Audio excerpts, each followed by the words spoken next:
ወንጌል ያሸንፋል ወንጌል ይታደጋል ወንጌል ወንጌል ሰው ያደርጋል ወንጌል ይለውጣል ወንጌል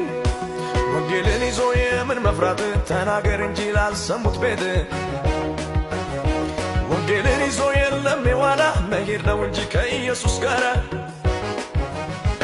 የምስራቹን እየሰበከ በሽተኞችን እየፈወሰ ኢየሱስ ሰጥቶን ሄዷል አደራ ተነስተን ዛሬ ወንጌል እንስራ በወንጌል አላፍርም በወንጌል አላፍርም በወንጌል ያድናል ብዬ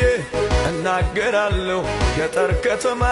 እሰብከዋለሁ እኔስ በወንጌል እንዴት አፍራለሁ እድሜ ዘመኔን እናገራለሁ